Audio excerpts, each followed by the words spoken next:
भारत की सरकार ईरान में फंसे इंडियन स्टूडेंट्स के लिए कौन से देश से मदद मांग रही है? पाकिस्तान ने अपने आप को इजराइल ईरान कॉन्फ्लिक्ट में कैसे घुसा दिया है? डोनाल्ड ट्रंप ने इजराइल की कौन सी रिक्वेस्ट को रिजेक्ट कर दिया था, वरना इजराइल मुसीबत की जड़ को उखाड़ने वाला था। और भी कई सारी इंपॉर्टेंट अपडेट्स आ रही हैं जो आपको मेन स्ट्रीम के न्यूज चैनल्स के ऊपर भी देखने को नहीं मिलेंगी, इसलिए इस वीडियो को एंड तक देखिएगा। ईरान और इजराइल के बीच का ये कॉन्फ्लिक्ट 4th डे में एंटर हो गया है। अमेरिका ने ईरान को ऑफर दिया कि समझौता करके सीजफायर साइन कर ले, लेकिन ईरान ने अमेरिका का ऑफर रिजेक्ट कर दिया है। कतर और ओमान, ये दो देश इस समय मीडिएटर्स का रोल प्ले कर रहे हैं और ईरान और अमेरिका के बीच के मैसेजेस एक्सचेंज कर रहे हैं। ईरान का कहना है कि जब तक वो अपने रिस्पॉन्स से संतुष्ट नहीं हो जाते हैं तब तक उनके हमले जारी रहेंगे। ईरान का कहना है कि स्टार्टिंग इजराइल ने की है और एंडिंग वो करने वाले हैं, यानी कि शुरुआत इजराइल ने की है लेकिन खत्म वो करेंगे। अमेरिका में डोनाल्ड ट्रंप एडमिनिस्ट्रेशन के एक सीनियर ऑफिशियल ने बताया कि इस बार इजराइल ने जो ईरान के ऊपर हमला किया था उसमें ईरान के न्यूक्लियर साइंटिस्ट, टॉप मिलिट्री और इंटेलिजेंस कमांडर्स और न्यूक्लियर साइट्स को निशाना बनाया गया था। लेकिन इजराइल इस बार ईरान के सुप्रीम लीडर आयतुल्लाह खामेनेई को भी इन स्ट्राइक्स में 72 उड़ों के पास पहुंचाना चाहता था। इजराइल ने खामेनेई की पिन पॉइंट लोकेशन ट्रैक करके उसको भी टारगेट के ऊपर रखा था। लेकिन स्ट्राइक शुरू होने से कुछ ही घंटे पहले अमेरिका के प्रेसिडेंट डोनाल्ड ट्रंप ने इजराइल का ये प्लान अप्रूव नहीं किया। अमेरिका का कहना है कि डोनाल्ड ट्रंप के इनकार करने के बाद ही इजराइल ने ईरान के सुप्रीम लीडर आयतुल्लाह खामेनेई को नहीं उड़ाया, वरना वो भी 72 उड़ों के बीच में बैठा होता। ये कहना है डोनाल्ड ट्रंप एडमिनिस्ट्रेशन के सीनियर ऑफिशियल का। ईरान के लिए कहा जाता है कि ईरान में सरकार या फिर प्रेसिडेंट सिर्फ एक फॉर्मेलिटी के लिए बनाए जाते हैं, क्योंकि सारी पावर्स ईरान के सुप्रीम लीडर के पास होती है। रिलीजियस और पॉलिटिकल दोनों ही लेवल के ऊपर ईरान का सुप्रीम लीडर वहां पर हाईएस्ट अथॉरिटी होता है और ईरान की सरकार या फिर ईरान के प्रेसिडेंट के किसी भी फैसले को ओवरटर्न करके बदल सकता है। ईरान के अंदर जुडिशरी, मिलिट्री कमांडर्स, मीडिया और कई सारी इंपॉर्टेंट इंस्टीट्यूशंस के ऊपर अपॉइंटमेंट का फैसला सरकार नहीं बल्कि सुप्रीम लीडर ही करता है। इसलिए जुडिशरी से लेकर media, foreign policy, armed forces और रिलीजियस मैटर्स, इन सब का कंट्रोल ईरान के अंदर सुप्रीम लीडर के पास ही होता है। ईरान की रेवोल्यूशनरी गार्ड्स भी सुप्रीम लीडर के अंडर ही आती है। न्यूक्लियर पॉलिसी, इसके अलावा ईरान की फॉरेन पॉलिसी के सारे फैसले, मिलिट्री और डिप्लोमेसी से संबंधित ये सारे फैसले भी ईरान के अंदर सुप्रीम लीडर ही कंट्रोल करता है। इसके अलावा सरकार के किसी भी फैसले को बदलने के लिए सुप्रीम लीडर के पास सारी अथॉरिटी होती है, जबकि ईरान का प्रेसिडेंट केवल डोमेस्टिक पॉलिसीज के फैसले कर सकता है, अपने मिनिस्टर्स अपॉइंट कर सकता है या फिर इंटरनेशनल लेवल के ऊपर ईरान को रिप्रेजेंट कर सकता है, वो भी अगर सुप्रीम लीडर उसमें कोई बाधा ना डाले तो। इसलिए कहा जाता है कि इस समय ईरान के अंदर प्रेसिडेंट हो या फिर ना हो, इससे कोई फर्क नहीं पड़ता है। सुप्रीम लीडर क्या बोलता है वो मैटर करता है। अब ये जो आयतुल्लाह खामेनेई है, ये 1989 से ही सुप्रीम लीडर की पोस्ट के ऊपर बैठा है और तब से ईरान में कट्टरवाद और इजराइल के खिलाफ नफरत बढ़ा रहा है। इसी के चलते इजराइल इस बार ईरान के सुप्रीम लीडर खामेनेई को भी 72 उड़ों के पास पहुंचाने का पूरा प्लान तैयार करके बैठा था और ऐसा करके इजराइल ईरान के अंदर कंप्लीट रजीम चेंज करने के मूड में था, ताकि एक नया और सेंसिबल सुप्रीम लीडर आए या फिर गवर्नमेंट के पास ज्यादा पावर्स हों। लेकिन अमेरिका ने ईरान के सुप्रीम लीडर को टपकाने के इस प्लान को अप्रूव ही नहीं किया, जिसके चलते इजराइल पीछे हट गया। नेक्स्ट अपडेट आ रही है ईरान, पाकिस्तान और इजराइल को लेकर, और ये ऐसा खुलासा है जिसके बाद पाकिस्तान की रातों की नींद भी उड़ गई है, क्योंकि ईरान ने अपनी कब्र तो खोद ली लेकिन अब उसमें पाकिस्तान को ले जाने की तैयारी भी कर रहा है। रेफरेंस के लिए आपके स्क्रीन के ऊपर आर्टिकल का स्क्रीनशॉट है। दरअसल ईरान के नेशनल सिक्योरिटी काउंसिल के मेंबर मोहसेन रेजाई ने पिछले कल एक इंटरव्यू दिया था, जिसमें उन्होंने स्टेटमेंट दी है कि पाकिस्तान ने ईरान की गवर्नमेंट और ईरान के सुप्रीम लीडर से प्रॉमिस किया है कि अगर इजराइल ने ईरान के ऊपर न्यूक्लियर मिसाइल से हमला किया, यानी कि परमाणु हथियारों से ईरान के ऊपर हमला किया, तो फिर उस केस में पाकिस्तान बीच में आएगा और पाकिस्तान इजराइल के ऊपर अपने न्यूक्लियर वेपन्स और न्यूक्लियर मिसाइल्स फायर करेगा।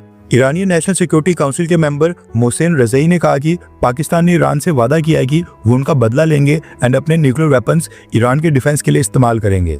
यानी जब तक नॉर्मली इजराइल कन्वेंशनल हथियार यूज करके ईरान के ऊपर हमले कर रहा है तब तक पाकिस्तान साइड के ऊपर बैठकर देखता रहेगा, लेकिन अगर इजराइल ने ईरान के ऊपर न्यूक्लियर वेपन्स इस्तेमाल किए तो फिर पाकिस्तान, जो कि दुनिया का एक अकेला मुस्लिम देश है जिसके पास न्यूक्लियर हथियार हैं, वो मुस्लिम उम्मा की रक्षा के लिए अपने न्यूक्लियर वेपन्स और न्यूक्लियर मिसाइल्स का इस्तेमाल करेगा और इजराइल के ऊपर फायर करेगा। अब सोचने वाली बात यह है कि यहाँ पर ये लोग अपनी सुरक्षा नहीं कर पा रहे हैं। मिसाइल डिफेंस सिस्टम हम सबने देख ही लिया है कि पाकिस्तान का किस लेवल का है, और ये बदला लेने की गारंटी दे रहे हैं ईरान को। और अब जब इजराइल को पाकिस्तान का प्लान पता चल गया है कि कल को पाकिस्तान उनके ऊपर न्यूक्लियर हमला करेगा, तो अब क्या इजराइल पाकिस्तान को छोड़ेगा?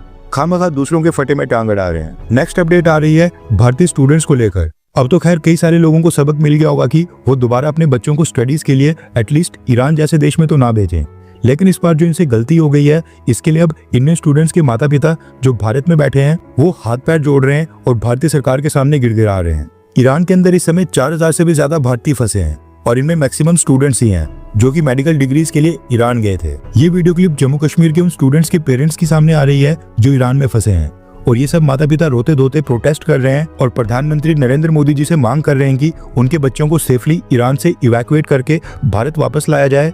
और अगर प्रधानमंत्री मोदी ऐसा करते हैं तो वो पूरी उम्र तक बीजेपी को और प्रधानमंत्री मोदी को ही वोट करेंगे। अब ये प्रधानमंत्री मोदी का गुणगान करें या फिर नहीं करें, ये तो खैर इनकी पर्सनल चॉइस है। लेकिन अब ऐसी रिपोर्ट्स निकल कर आ रही हैं कि भारत सरकार ईरान में मौजूद इंडियन स्टूडेंट्स और इंडियन नेशनल्स को सेफली इवैक्यूएट करने की प्लानिंग कर रही है। अब रेफरेंस के लिए आपकी स्क्रीन के ऊपर ये स्टेटमेंट है जो इंडियन गवर्नमेंट ने रिलीज की है। दरअसल ईरान में जितने भी भारतीय स्टूडेंट्स हैं उनके साथ इंडियन एम्बेसी लगातार कांटेक्ट कर रही है और जो भी स्टूडेंट्स वहां पर सेफ लोकेशन के ऊपर नहीं है या फिर जहां पर हमलों का ज्यादा खतरा है, उन सब इंडियन स्टूडेंट्स को भारत की एम्बेसी रिलोकेट करके सेफ प्लेसेस के ऊपर अकोमोडेट कर रही है। एंड अब कुछ रिपोर्ट्स भी आने लगी हैं कि भारत सरकार इवैक्यूएशन ऑपरेशन की तैयारी कर रही है। ये इवैक्यूएशन ऑपरेशन ऐसा होगा जिसमें भारत अपने मिलिट्री ट्रांसपोर्ट एयरक्राफ्ट या फिर स्पेशल फ्लाइट्स को डायरेक्ट ईरान में नहीं भेजेगा। जैसे हमने यूक्रेन में किया था, बाय रोड अपने स्टूडेंट्स को यूक्रेन के पड़ोसी देशों में लाकर वहां से लिफ्ट किया था, वैसा ही कुछ ईरान में भी किया जाएगा।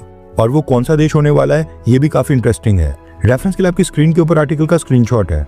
अभी जो क्लेम किया जा रहा है कि भारत अपने स्टूडेंट्स और इंडियन नेशनल्स को इवैक्यूएट कर सकता है, ये इसलिए किया जा रहा है क्योंकि पिछले कल देर रात को भारत के विदेश मंत्री जयशंकर सर ने आर्मेनिया के विदेश मंत्री आरारात मिर्ज़ोयान के साथ टेलीफोनिक कन्वर्सेशन की है। आर्मेनिया के न सिर्फ भारत के साथ अच्छे रिलेशंस हैं बल्कि ईरान के साथ भी आर्मेनिया के काफी अच्छे टाइज हैं। और खास बात यह है कि ईरान और आर्मेनिया आपस में बॉर्डर भी शेयर करते हैं। मैप के ऊपर आप देख सकते हैं कि ईरान के टॉप के ऊपर लेफ्ट साइड के ऊपर आर्मेनिया है और अजरबैजान राइट साइड के ऊपर है। अब भारत की आर्मेनिया के साथ अच्छे रिलेशंस हैं, इसलिए भारत आर्मेनिया के रास्ते अपने लोगों को वापस लाने का प्लान कर रहा है। जबकि कई देश ऐसे हैं जिनके अजरबैजान के साथ अच्छे रिलेशंस हैं, इसलिए वो अजरबैजान के रास्ते अपने लोगों को वापस लाने पर विचार कर रहे हैं। आर्मेनिया भारत का काफी क्लोज एलाई बन गया है, इसलिए हम आर्मेनिया के ऊपर विश्वास कर सकते हैं। तभी तो जयशंकर सर ने सबसे पहले आर्मेनिया को ही कॉल की है। इनिशियल रिपोर्ट्स की माने तो भारत की एम्बेसी ईरान में मौजूद सभी इंडियन स्टूडेंट्स और भारतीय लोगों के लिए ट्रांसपोर्टेशन अरेंज करेगी। सबको बाय रोड बसेस में ईरान आर्मेनिया बॉर्डर तक ले जाया जाएगा और वहां पर आर्मेनिया के अंदर एंटर होने के बाद सबका हेल्थ चेकअप होगा, सबको अकोमोडेट किया जाएगा और वहां पर इंडियन एयरफोर्स का मिलिट्री ट्रांसपोर्ट एयरक्राफ्ट या फिर भारत की स्पेशल फ्लाइट्स इन सब का वेट कर रही होंगी, जिनकी मदद से इन सबको वहां से भारत वापस लाया जाएगा। अब क्योंकि टोटल 4000 से भी ज्यादा लोग हैं, इसलिए मल्टीपल फ्लाइट्स ऑपरेट करनी पड़ेंगी और ये प्रोसेस 1 या 2 दिन में कंप्लीट नहीं होगा, इसको समय लगेगा। जिस तरह से यूक्रेन और रशिया से स्पेशल परमिशन मांगकर ह्यूमैनिटेरियन कॉरिडोर बनाया गया था एंड इनसे कहा गया था कि भारत के स्टूडेंट्स को पास होने दिया जाए और उनके ऊपर हमला ना हो, सेम इसी तरह से भारत इजराइल और ईरान से कहकर भारतीय स्टूडेंट्स को पास करवाने के लिए कह सकता है। ये सारी चीजें भी प्लान की जा रही हैं और इसमें कई सारे लोगों के साथ कोऑर्डिनेट करना पड़ेगा और स्टूडेंट्स की सेफ्टी को इंश्योर करना यहाँ पर सबसे इम्पोर्टेंट है, इसलिए प्लानिंग में टाइम लग सकता है। लेकिन भारत सरकार ने आज तक अपने देश के स्टूडेंट्स और अपने देश के नागरिकों को दूसरे देशों में तड़पने के लिए कभी नहीं छोड़ा है। साल 2020 में जब कोविड-19 आया था, उस समय भारत सरकार ने वंदे भारत मिशन और ऑपरेशन समुद्र सेतु चलाया था। उसके नेक्स्ट ईयर 2021 में तालिबान टेक ओवर के समय अफगानिस्तान से भारतीय स्टाफ और भारतीय लोगों को इवैक्यूएट करने के लिए ऑपरेशन देवी शक्ति चलाया गया था। उसके अगले साल 2022 में रशिया यूक्रेन वॉर शुरू होने के बाद ऑपरेशन गंगा चलाया गया और 20-25 हजार इंडियन स्टूडेंट्स को यूक्रेन से वापस लाया गया। उसके बाद साल 2023 में भी ऑपरेशन कावेरी के तहत अफ्रीकन देश सूडान से भारतीयों को इवैक्यूएट किया गया और सेम ईयर ऑपरेशन अजय के तहत इजराइल से भी लोगों को वापस लाया गया था। पिछले साल 2024 में ऑपरेशन इंद्रावती के तहत हैती से भारतीय लोगों को रेस्क्यू किया गया था और अब 2025 में भारत सरकार ईरान से भारतीय स्टूडेंट्स और भारतीय लोगों को इवैक्यूएट करने जा रही है। अब इस रेस्क्यू ऑपरेशन का नाम क्या होता है, ये काफी इंटरेस्टिंग होगा। आपको क्या लगता है कि भारत सरकार को अगले 2-3 दिन में ही भारतीय स्टूडेंट्स को रेस्क्यू कर लेना चाहिए या फिर अभी 5-6 दिन का वेट एंड वॉच करके सिचुएशन को देख लेना चाहिए? नीचे कमेंट करके अपनी राय जरूर बताएं। हर 24 घंटे के अंदर जियोपॉलिटिक्स में बड़े फेरबदलाव और उलटफेर हो रहे हैं और भारत के लिए नए चैलेंजेस आ रहे हैं। कोई देश अपने फैसले से पलट रहा है तो कोई देश ब्लैकमेलिंग के ऊपर उतर आया है। सभी देश एक दूसरे को नीचे लगाने की कोशिश कर रहे हैं। इन सब के बीच हमारा भारत किसी भी देश से पीछे न रह जाए, इसके लिए मोदी सरकार लगातार कोशिशें कर रही है। एंड भारत की foreign policy, defence news, economy और ग्लोबल अफेयर्स का सही एनालिसिस हमारे चैनल इंडियन अफेयर्स का मिशन है और ये मिशन आपके सपोर्ट के बिना अधूरा है। इंडियन अफेयर्स हिंदी के ऊपर हम सभी फैक्ट्स और डेटा बिल्कुल सरल भाषा में एनालाइज करते हैं। बिना किसी एजेंडा के। अगर आप चाहते हैं कि इंडियन अफेयर्स का सही और ऑथेंटिक एनालिसिस आप तक लगातार पहुंचे तो इस वीडियो को लाइक करें और हमारे चैनल इंडियन अफेयर्स को सब्सक्राइब करके बेल नोटिफिकेशन ऑन करना मत भूलिए। आपका एक लाइक हमारे चैनल को ग्रो करने में काफ़ी मदद करेगा और एक सब्सक्राइब ये सुनिश्चित करेगा कि आप किसी भी इंपॉर्टेंट अपडेट को मिस ना करें। अगर आपने हमारे चैनल को पहले से सब्सक्राइब किया है तो दिल से धन्यवाद। जय हिंद, वंदे मातरम।